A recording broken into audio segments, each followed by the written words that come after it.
الفاتحة.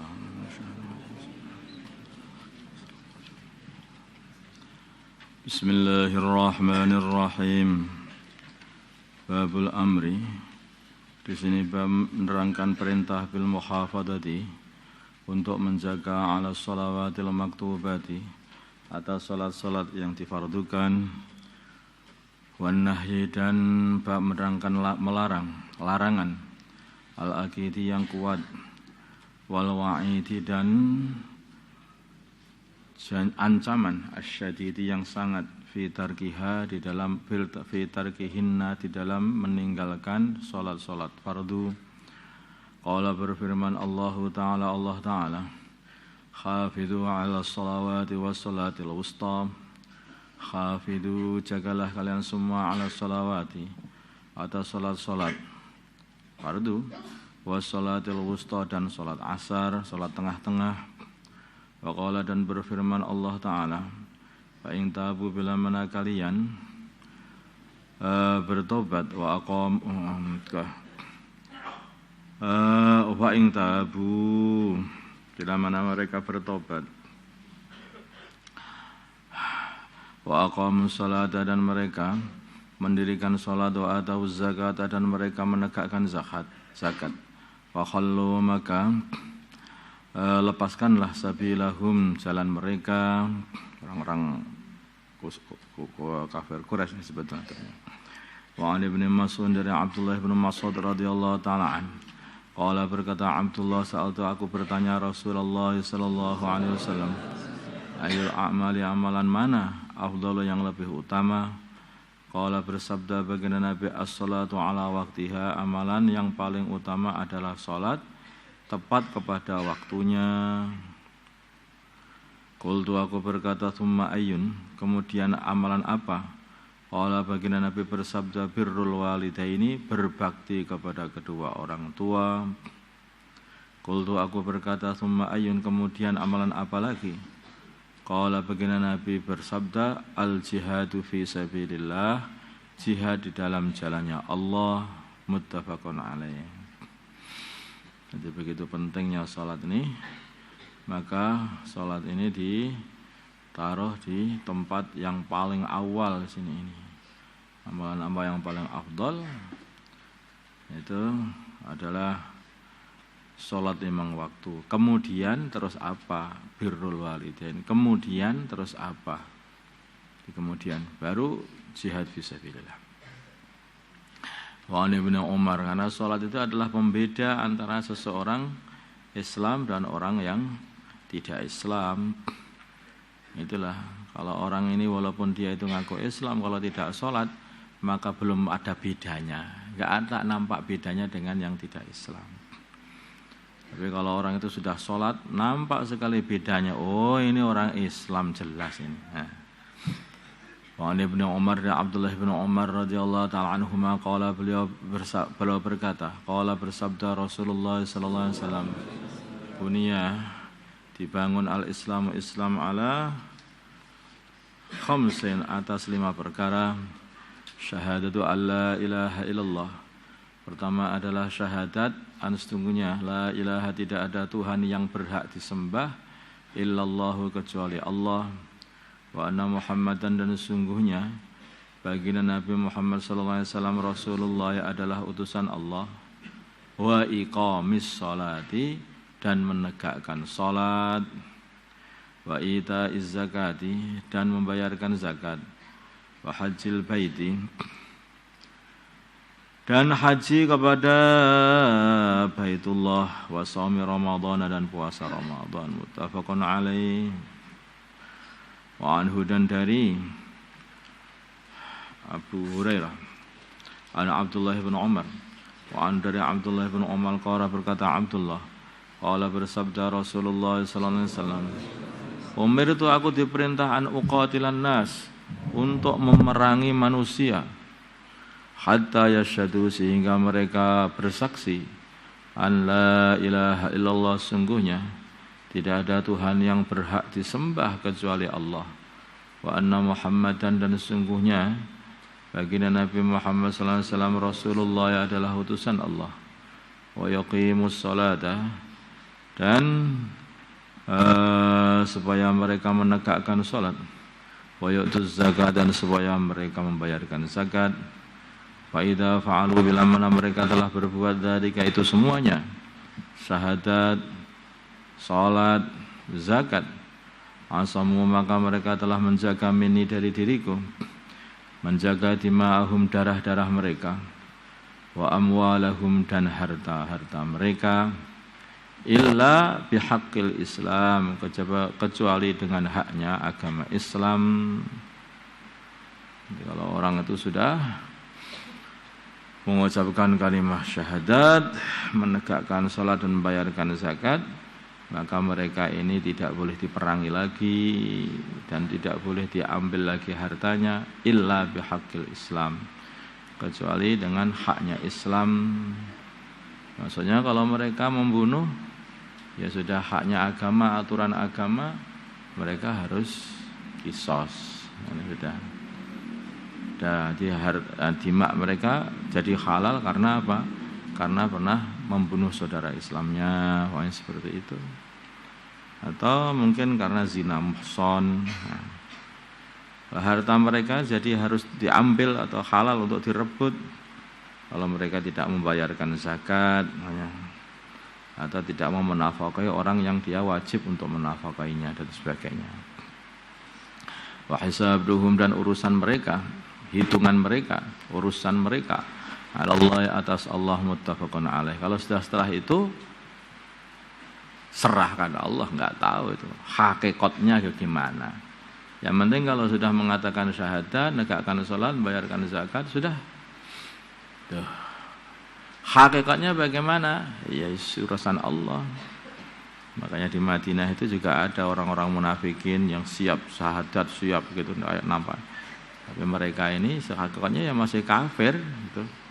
Tapi mereka telah menjaga semua ini, darah dan harta mereka. Karena sudah mengatakan, lah urusannya serahkan Allah itu nanti di akhirat. Ya apa-apa itu ya dihukumi tampak zahirnya saja. Adapun batin itu kita tidak boleh menghukumi. Zahirnya dia sudah Islam, ya berarti saudara. Tidak boleh kita ini orang sudah mengucapkan syahadat, kita nganggap belum Islam. Itu enggak bisa. Maka Sayyidina Usamah bin Zaid ketika beliau ini perang dengan orang melawan orang kafir, maka beliau berperang itu bersama teman beliau, Sayyidina Usamah ini. Lah orang kafir itu baru saja menebas temannya sehingga mati, sehingga tewas. Ganti Sayyidina Usamah yang menghadapi orang yang baru saja membunuh temannya tadi. Maka ternyata Sayyidina Usamah lebih unggul, lebih pinter berantem sama orang itu, berperang. Sehingga orang itu sampai kepepet, tinggal satu kali tusukan tombak, maka sudah mati dia itu. Tapi dia langsung mengatakan, sebentar, asyhadu alla ilaha illallah wa anna Muhammadar Rasulullah. Sayyidina Usamah kurang ajar, baru saja membunuh temanku, masa dia itu sudah kalah, kok ngomongkan syahadat. Ini hanya menyelamatkan diri aja ini. Bohong hatinya, enggak sungguh-sungguh ini. Tusuk aja apa Sayyidina Usamah, matilah orang itu. Keadaan seperti itu sampaikan kepada baginda Nabi, dimarahi habis-habisan oleh baginda Nabi. Sama gimana? Lah itu bohong-bohongan baginda Nabi. Orang ini baru saja membunuh temanku, ketika dia ini sudah kalah sama aku. Mendadak dia itu mengucapkan syahadat, padahal aduh sudah hampir saja dia sudah tak bunuh katanya. Emangnya kamu tahu isi hatinya? Apakah sudah kamu buka dadanya dan kamu lihat di dalamnya ada syahadatnya apa enggak? Sampai gitu kan. Makanya pol-polannya kalau sudah zahirnya itu sudah syahadat, ya bismillah, dah gitu aja. Wa an Mu'adzin, dari Sayyidina Mu'adz radhiyallahu taala anhu qala, berkata Sayyidina Mu'adz, ba'athani, mengirim aku Rasulullah sallallahu alaihi wasallam ilal Yaman, ke Yaman. Wa qala, maka beliau bersabda, innaka, sungguhnya kamu Mu'adz, ta'ti akan mendatangi, kamu akan mendatangi kauman ahlil kitabi, dari ahli kitab. Fad'uhum, maka ajalah mereka ila syahadati alla ilaha illallah, kepada syahadat persaksian, sungguhnya tidak ada Tuhan yang berhak kecuali Allah. Wa anni, dan sungguhnya aku Rasulullah adalah utusan Allah. Wa in ata'u, bila mana mereka taat, lidzalika untuk mengucapkan syahadat, fa'alimhum, maka ajarilah mereka annallah, sungguhnya Allah Ta'ala, iftarah Allah, atau beritahu mereka jika boleh. Fa'alimhum, maka beritahu mereka, annallah, sungguhnya Allah Ta'ala, iftarah telah memfardukan alaihim, atas mereka, khamsa salawatin, 5 salat, 5 kali salat. Fi kulli yawmin wa lailatin, di dalam setiap sehari semalam 5 kali salat. Fa inhum, kalau mereka ata'u taat, lidzalika untuk melakukan salat itu, fa'alimhum, maka kasih tahu mereka, annallah, sungguhnya Allah Ta'ala, iftarada telah memfardukan alaihim, atas mereka, sadaqatan, sedekah, tuh diambil sedekah itu min aghniyaihim, dari orang kaya mereka, faturadu, maka diberikan ala fuqaraihim, atas orang-orang fakir mereka. Dalam Islam itu orang fakir itu betul-betul difikirkan dan difardukan bagi para aghnia ini memikirkan orang-orang fakir, sehingga sebagian daripada harta dari orang-orang yang kaya itu harus diambil untuk diberikan kepada orang fakir.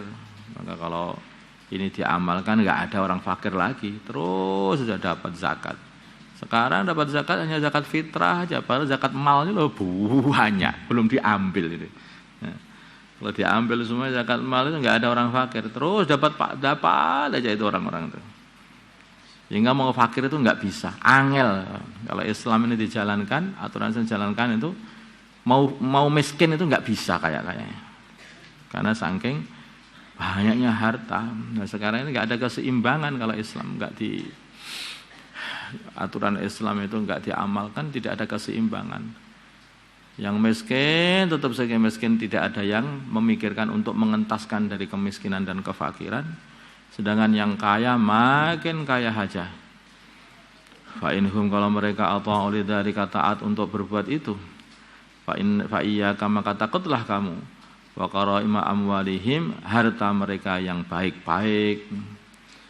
Jangan kamu ngambil zakatnya itu, kamu ambil dari hartanya yang paling baik, bukan. Jangan. Tetapi ambillah yang sedengan, bukan yang paling buruk, bukan pula yang paling baik, dipilih yang terbaik. Karena zakat mal hanya khusus yang baik-baik saja, yang gemuk-gemuk saja. Apa itu zakat, apa itu ternak, yang gemuk-gemuk saja yang diambil, enggak. Ambil yang sedengan. Kalau begitu itu namanya menzalimi orang. Wattaqi, lah ini ancaman. Wattaqi, dan takutlah da'watal mazlum, doanya orang yang dizalimi. Kalau kamu berbuat seperti itu, berarti kamu menzalimi orang.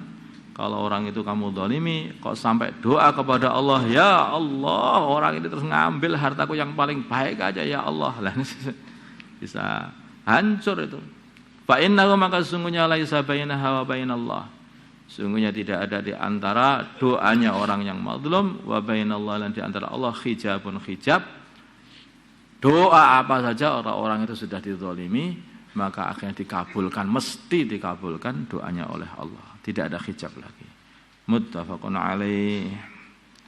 An Jabirin, dari Sayyidina Jabir radhiyallahu taala anhu, qala, berkata Sayyidina Jabir, sami itu aku mendengar Rasulullah sallallahu alaihi wasallam yaqulu, bersabda, inna bainar rajuli, sungguhnya di antara seorang laki-laki, wa baina syirki, dan antaranya kesyirikan, wal kufri, dan kekafiran, syirik dan kekafiran, tarkas sholati, meninggalkan salat, rawahu Muslim.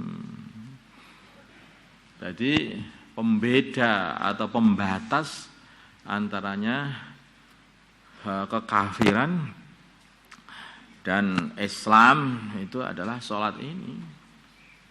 Sudah Islam, sudah syahadat, tapi tidak mau sholat, ya belum ada batasannya, belum ada pembedanya.